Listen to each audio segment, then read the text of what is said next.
سبيل الدموع سبيل مريح تنهدى يا صاحي كي تستريح.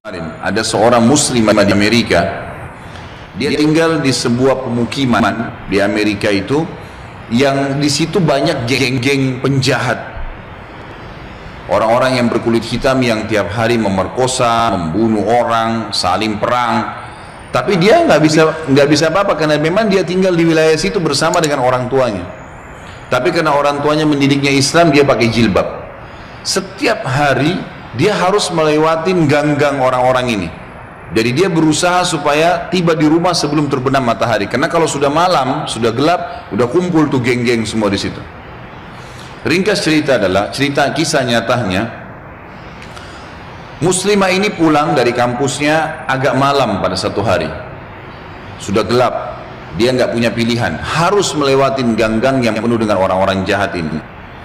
Dia bilang, saya waktu mau lewatin gang itu menuju ke apartemen saya, rumah susun orang tua saya, ada satu perempuan di depan saya, kelihatannya bukan muslimah, tidak tutup aurat, lagi lewat juga di gang situ.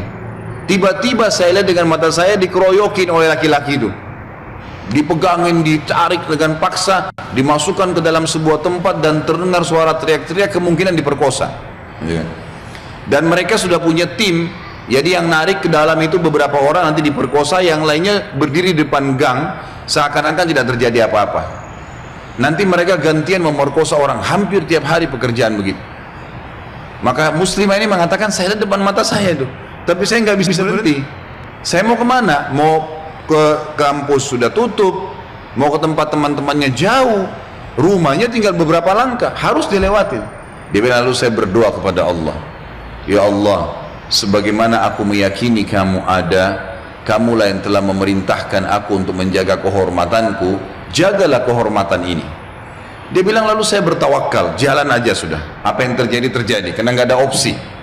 Dia bilang, sementara saya lewat di depan mereka, geng-geng ini banyak orangnya, bukan satu dua orang, banyak orang di situ, mungkin lebih daripada 10 orang. Tidak satu pun yang mengganggu saya, nggak satu pun mengganggu saya. Dan waktu saya lewat, mereka pada buang muka, orang-orang ini pada buang muka. Saya jalan sampai melewatin gang itu. Kebetulan rumah orang tua saya berhadapan dengan kantor polisi. Lalu saya datang kantor polisi itu, lalu saya berkata, tadi ada kejadian begini, ada perempuan diperkosa di sebelah sana.